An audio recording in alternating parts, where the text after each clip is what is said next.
오늘은 이제 주기도문 두 번째 시간, 지난 시간에 이어서 주기도문이란 무엇인가에 대해서 함께 살펴보겠습니다. 지난번에는 우리가 누가복음에 기록된 주기도문의 특징, 그리고 마태복음에 기록된 주기도문의 특징 중에 첫 번째 특징을 우리가 살펴봤죠. 그 특징이 이 주기도문은 이 산상설교의 핵심에 위치한 것을 통해서 그 주기도문이 오늘날 교회에 얼마나 중요한지를 우리가 살펴보았죠. 오늘은 이제 마태복음에 나오는 주기도문의 그 두 번째 특징으로서 주기도문은 기도의 모델로서 우리에게 주어졌다는 것입니다. 그래서 마태복음에서는 이 잘못된 기도와 비교해서 바른 기도의 모델을 우리에게 보여주고 있죠. 그래서 두 가지 잘못된 그 기도의 대표적인 유형으로 한 가지는 외식자의 기도, 그리고 다른 한 가지는 이방인의 기도에 대해서 예수님께서 우리에게 말씀하셨죠. 그렇다면 외식자의 기도는 무엇이고 또 이방인의 기도는 무엇인지, 어떻게 하면 우리가 이런 잘못된 기도의 함정에 빠지지 않을 수 있는지 한번 살펴보기로 하겠습니다. 외식자의 기도는 무엇입니까? 바로 사람에게 보이려고 하는 기도가 바로 외식자의 기도인 것이죠. 마태복음 6장 5, 6절에 보면 우리가 산상설교 본론에 대해서 지난 시간에 살펴봤죠. 그 중심에 그 본론에서 이제 중심 부분에 보면 이방인과 외식자의 나은 의가 나와요. 거기에서도 구제와 기도, 금식 부분이 나오는데 그 중에 기도 부분이 바로 가장 핵심적인 부분이라는 거죠.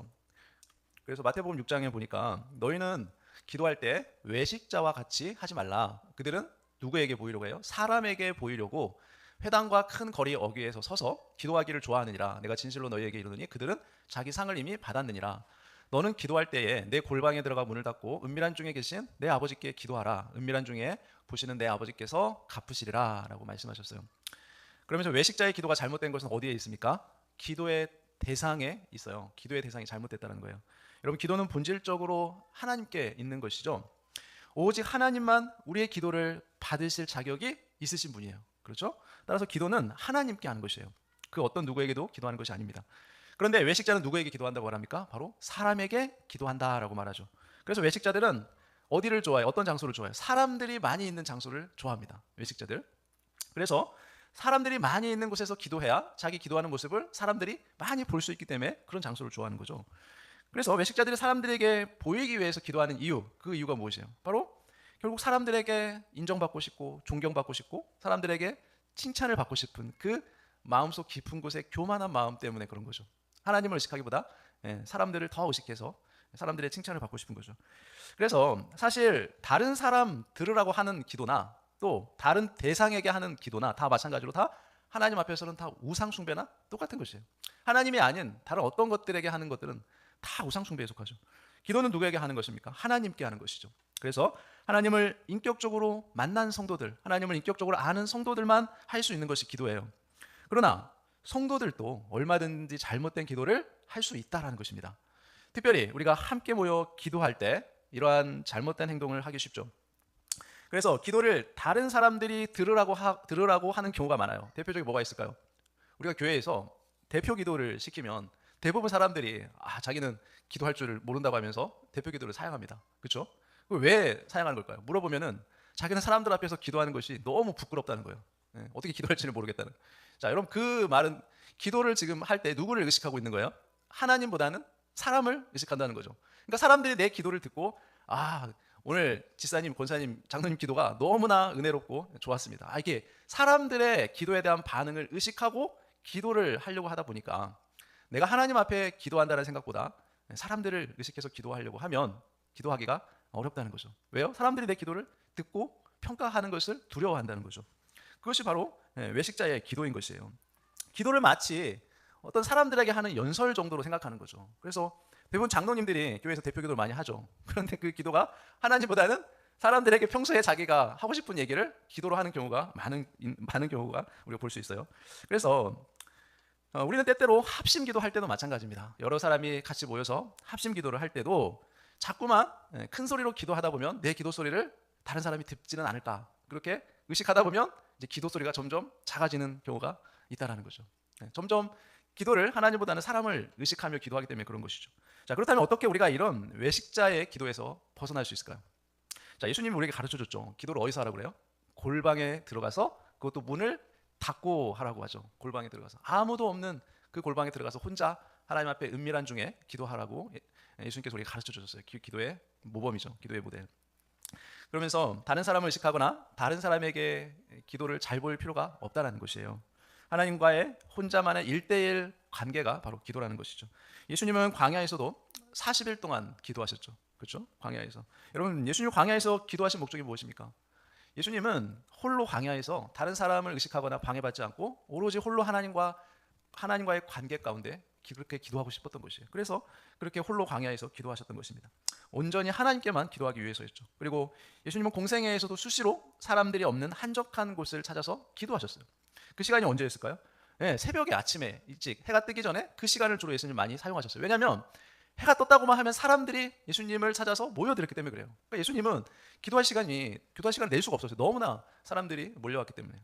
그래서 예수님은 한적한 곳에 가서 기도하셨고, 때로는 산에 가서 기도하셨고, 혼자서 그렇게 기도할 장소를 찾아서 기도하셨다는 것이죠. 여러분, 어떤 사람은 조용히 내가 기도할 장소가 없기 때문에 기도할 수 없습니다라고 말하는 사람도 있어요. 물론 이해는 돼요. 자기 환경이 기도할 수 없는 환경에 놓일 수도 있죠. 그러나 중요한 것은 뭐냐면 그런 장소와 환경보다 중요한 것은 우리의 마음인 거죠. 우리의 마음이 우리가 항상 하나님을 의식하고 있다면 어디서 무슨 일을 하든지 어떤 상황에 있든지 얼마든지 마음으로 하나님 앞에 기도할 수 있는 것이죠. 그렇지 않겠습니까? 그렇잖아요. 우리가 정신만 마음만 하나님께 집중한다면 뭐 어디에서든지 하나님 앞에 꼭 뭐 자세를 갖추고 눈을 감지 않더라도 기도할 수 있는 것이죠. 여러 사람이 모여 있는 곳에서 기도하더라도 얼마든지 다른 사람을 의식하지 않고 하나님께 기도할 수 있는 것입니다. 그래서 기도는 하나님께 드리는 것이라는 그런 분명한 의식을 갖는 것이 중요한 것이죠. 자, 그다음에 이방인의 기도가 있어요. 이방인의 기도는 뭐냐면 중언부언으로 하는 기도가 이방인의 기도예요. 마태복음 6장 7, 8절에 또 기도할 때 이방인과 같이 뭐 하지 말라고 그래요? 중언부언하지 말라라고 말씀하죠. 자, 그들은 말을 많이 하여야 들으실 줄 생각하느니라. 그러므로 그들을 본받지 말라. 구하기 전에 너희에게 있어야 할 것을 하나님 너희 아버지께서 아시느니라 라고 말씀해요. 그러니까 중언부언이라는 말은 어떤 뜻이냐면 같은 말을 계속 반복하는 것이 중언부언이에요. 여러분, 왜 같은 말을 반복할까요? 우리도 모르는 사이에 무의식적으로 같은 말을 반복할 때가 많죠. 기도하다 보면은 우리도 같은 말을 반복해. 그 이유가 뭐냐면 우리도 모르게 내가 같은 말을 반복하면 그 기도에 뭔가 효험이 있고 능력이 있을 것 같은 생각이 들어요. 마치 하나님이 더 기도를 잘 들어주실 것 같은 생각이 든단 말이죠. 같은 말을 반복하면. 자, 그래서 중언부언하는 이유는 우리 생각에 지성이면 감천이라는 이런 생각이 있기 때문에 그래요. 그래서 기도 응답이 마치 나의 어떤 노력에 달려 있다라는 그 생각이 있으면 우리도 모르게 중언부언하게 되어 있어요. 같은 말을 반복하게 되는 것이죠. 그러면서 우리가 흔히 교회에서 하는 기도 뭐가 있습니까? 금요 기도회 때 기도할 때 뭐를 해요? 주여 삼창 외치라고 하죠. 주여 주여 이렇게 외치면 왠지 하나님이 그 기도를 잘 들어주실 것 같아요. 그렇죠? 그런 기도 많이 하는 거죠. 그리고 우리가 조용히 하는 기도보다 통성으로 기도하면 왠지 더 간절한 기도인 것 같아서 하나님이 그 기도는 더 잘 들어주실 것 같은 생각이 들어요. 큰 소리로 기도하면. 그리고 사람들의 생각에 길게 오래 기도하면 하나님 그런 기도 더 잘 들어줄 것 같은 생각이 들어요. 그래서 짧게 간절히 하는 기도보다 1분 동안 내가 짧게 간절히 한 기도보다 1시간 동안 길게 오래 한 기도는 하나님이 더 잘 들어주실 것이라고 우리는 생각한다는 거죠. 그리고 사람들의 생각에 하나님의 보좌를 흔드는 기도가 있다라고 얘기하게 돼요. 내가 얼마든지 간절하게 부르짖고 기도하면 하나님의 보좌를 흔들어서 하나님의 뜻도 바꿀 수 있는 기도를 할 수 있다라고 그렇게까지 말도 합니다. 여러분, 이런 기도가 맞는 기도일까요? 성경에서 말하는 기도는 결코 오늘 우리가 주기도문을 배우고 있지만 예수님께서 기도에 대해서 가르쳐 주실 때 결코 그렇게 우리에게 가르쳐 주시지 않았다는 거예요. 여러분, 우리가 구약의 엘리야 시대에 보면 갈멜산에서 엘리야가 바알과 아세라 그 우상을 섬기는 선지자 850대 1로 대결을 하는 이야기가 나오죠. 그러자 여러분, 그 바알과 아세라를 섬기는 그 선지자들이 어떻게 해요? 기도 응답이 없자 어떻게 합니까? 고래고래 소리를 지르고 나중에는 응답이 없자 자기 몸을 막 상처를 내가면서 자해하면서 막 그렇게 하나님이 아니죠. 우상 앞에 기도를 해요. 그들이 고함을 지르죠. 자, 이렇게 하는 이유가 뭡니까? 그렇게 하면 자신들의 기도를 들어줄 것이라는 생각 때문에 그래요. 기도에 효험이 있을 것 같다는 생각 때문에 이방인들은 그렇게 기도한다는 거죠. 열왕기상에 보면 자, 엘리야가 바알의 선지자들에게 이르되 자, 너희는 많으니 먼저 송아지 한 마리를 택하여 잡고 너희 신의 이름을 부르라. 그러나 불을 붙이지 말라라고 말하고요.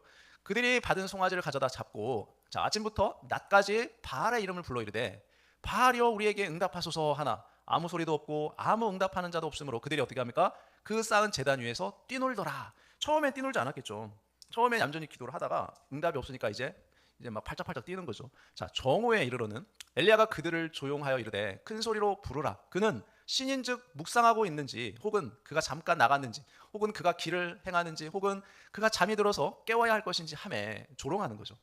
자, 이에 그들이 큰 소리로 부르고 그들의 규례를 따라 피가 흐르기까지 칼과 창으로 그들의 몸을 상하게 하더라.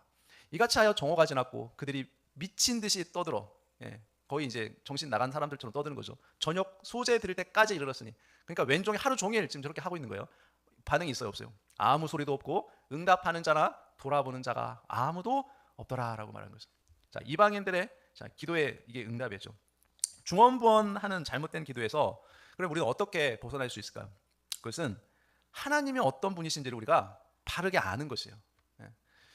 그래서 하나님의 성품을 우리가 잘 아는 것이 먼저 중요한 것이에요. 하나님 앞에 기도하기에 먼저. 자, 하나님은 우리가 구하기도 전에 우리의 필요한 것을 아시는 분이라는 것을 먼저 알 필요가 있어요. 하나님 우리의 필요를 아십니까? 모르십니까? 하나님은 전지하신 분이에요. 모르시는 것이 없어요. 우리의 모든 필요를 다 알고 계시는 분이 하나님이시죠. 그래서 하나님이 마치 우리의 필요를 모를까 봐 내가 하나님께 알려주어야만, 기도로 아뢰어야만 하나님이 그 기도를 듣고 응답해 주시는 분인 것처럼 우리가 하나님을 생각하면 안 되겠죠.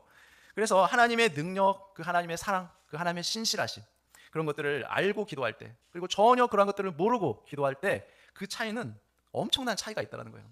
그러니까 우리가 처음 예수님을 믿었을 때는 어때요? 하나님에 대해서 잘 모르니까, 하나님 어떤 분인지 모를 때 무작정 그냥 뭐 아무거나 그냥 기도하는 거고 떼쓰고 하잖아요. 그런데도 하나님은 그때 어떻게 해요? 들어주세요. 처음 초신자 때는 모르니까. 여러분 아기가 어렸을 때는 부모가 잘 들어주잖아요. 마찬가지로 초신자 때는 하나님에 대해서 모르니까 어떤 분인지 잘 들어주지만, 그러나 어느 정도 신앙생활을 하면서 하나님이 어떤 분이신지를 알게 되고 나면 하나님이 우리를 어떻게 다루시죠? 그 다음부터는 그냥 무작정 떼쓰고 기도한다고 하나님이 그 기도에 응답해 주시지 않는다는 거죠. 하나님과의 관계가 먼저 중요하다는 거예요. 그래서 기도는 하나님께 어떤 수단과 방법을 사용해서 무엇이든 내가 얻어내는 수단으로 사용하는 것이 아니라는 거예요. 그런 도구가 아니라는 것입니다. 기도는 무엇보다 중요한 것이 뭐예요? 하나님 아버지와의 관계가 중요하다는 거예요. 그래서 우리가 기도를 뭐라고 부릅니까? 하나님과의 대화라고 부르죠. 대화. 여러분 우리가 사람들과 교제할 때 일방적으로 내 얘기만 막 하면 그 교제가 더 이상 이루어지지 않죠. 상대방의 말도 들으면서 서로 대화가 오고 가야 교제가 이루어지는 것처럼 기도도 마찬가지죠. 하나님에 대해서 우리가 하나님의 성품을 알고 이해하면서 하나님과 교제하는, 대화하는 것이죠. 그것이 기도인 것입니다. 일방적으로 내 하고 싶은 얘기, 내 요구사항만 들어달라고 말하는 것이 기도가 아닌 것입니다. 그래서 기도는 하나님이 어떤 분이시며 또 나는 어떤 존재인지를 알아가는 대화의 과정이라고 우리가 말할 수 있어요. 그리고 기도는 하나님을 배우는 과정이고 또 하나님과 교제하는 것이 바로 기도라고 말할 수 있겠죠. 그러므로 우리는 나의 기도가 하나님을 더 깊이 알아가고 있는지를 잘 살펴봐야 돼요. 우리의 기도를. 그러니까 기도를 하면서 나는 하나님과 관계가 깊어지고 하나님에 대해서 무엇인가 조금씩 알아가고 있는가, 그것을 살펴봐야 돼요. 나의 기도를 점검해 봐야 되겠죠. 그래서 예수님은 주기도문을 통해서 우리에게 바른 기도의 대상 그리고 바른 기도의 내용을 우리에게 가르쳐 주셨다는 거죠. 주기도문의 구조를 우리가 보면은 주기도문은 처음에 부른말로 시작을 해요. 부른말로 시작해서 처음에 어떻게 시작해서 6가지 주제로 이제 간구를 하죠. 간구의 내용이 나오고 있죠. 자, 그래서 부른말, 하늘에 계신 우리 아버지여라고 하면서 기도의 대상이 누구인지를 우리에게 분명히 밝혀주죠. 하늘에 계신 우리 아버지, 아버지에게 우리가 기도하죠. 그러면서 우리의 하나님을 위한 간구가 먼저 나오죠. 그러니까 우리가 기도할 때 우선순위가 중요하다는 거예요. 내 것을 먼저 간구하는 것이 아니라 무엇을 먼저 간구해요? 하나님을 위한 간구가 먼저라는 거예요. 기도의 우선순위. 그러면서 하나님을 위한 간구에 뭐가 나와요? 당신의 이름이 거룩히 여김을 받으시오며 당신의 나라가 임하오시며 그 다음에 당신의 뜻이 하늘에서 이루어진 것 같이 땅에서도 이루어지이다라고 먼저 하나님을 위한 간구를 하고 나서 그 다음에 우리를 위한 간구를 하라는 거죠. 우리에게 일용할 양식을 주시옵고 우리가 우리에게 죄 지은 자를 사하여 준 것 같이 우리 죄를 사하여 주시옵고 우리를 시험에 들게 하지 마시옵고 다만 악에서 구하시옵소서라고 하면서 마지막 마침으로 어떻게 해요? 나라와 권세와 영광이 아버지께 영원히 있사옵나이다 아멘 하고 하면서 기도를 마치라는 거죠. 그래서 주기도문의 첫 번째 부른말은 기도자가 하나님을 부르는 호칭이라는 거죠. 하늘에 계신 우리 아버지. 그러니까 기도에 있어서 가장 중요한 것이 바로 그래서 하나님과의 관계라는 것을 보여주고 있는 것입니다. 기도는 바로 하나님의 자녀들이 하나님 아버지에게 하는 것이라고 말하는 것이죠. 주기도문의 부른말과 송영 사이에 주기도문에 아까 6가지 그런 실제적인 간구 내용이 나오고 있죠. 그래서 전반부 3가지는 모두 다 2인칭으로 되어 있어요. 2인칭. 하나님 당신의 이름, 당신의 나라, 당신의 뜻이 이루어지기를 원합니다라고 기도하고 있죠. 그리고 후반부에는 모두 1인칭으로 되어 있죠. 우리죠, 우리의 양식, 우리의 죄의 용서, 또 우리가 시험 받지 않게 해달라고 기도하는 거죠. 다시 말하면 뭐냐면 하나님의 목적, 하나님의 뜻, 그리고 하나님의 계획 등을 위한 기도가 먼저 전반부에 자리하고 있다는 거예요. 그리고 후반부에 비로소 우리의 필요에 대한 기도를 하라는 것이에요. 그래서 하나님을 위한 기도를 먼저 하고 우리의 필요, 인간을 위한 기도를 나중에 하라는 거죠. 그래서 주기도문은 기도를 마치고 맨 마지막에 송영으로 끝나는데 이 송영은 오래된 사본에는 없다고 해요. 그러나 이 유대인들의 회당의 기도의 습관상 그들은 기도하고 나서 항상 이 송영으로 기도를 마쳤다고 합니다. 그래서 그 관례를 따라서 행하는 것이죠. 이처럼 주기도문은 아주 짧은 기도인 동시에 아주 포괄적인 기도가 주기도문이에요. 주기도문의 내용은 6마디로 되어 있다는 점에서 아주 짧고 간단하죠. 그러나 이 주기도문 속에 담긴 이 내용은 너무나도 깊고 넓고 너무 높고 그런 깊은 의미가 있는 것이죠. 주기도문의 내용에 있어서 하나님과의 관계, 그리고 인간과의 관계, 자연과의 관계, 그리고 사탄과의 관계, 이런 모든 관계들이 다 이 주기도문에 포함되어 있다는 거예요. 그래서 이런 면에서 주기도문은 성경 전체의 압축이라고 말할 수 있어요. 그리고 성경 전체의 축소판이라고도 말할 수 있는 거예요. 모든 관계가 다 포함되어 있기 때문에. 결론적으로 이 마태복음과 이 누가복음에 나타난 주기도문의 기원, 배경으로부터 우리는 뭘 알 수 있어요? 주기도문의 중요성과 필요성에 대해서 우리가 두 가지 정도 우리가 적용할 수 있겠죠. 첫 번째, 이 주기도문은 모든 교회 공동체의 표지판이라는 거예요. 주기도문이.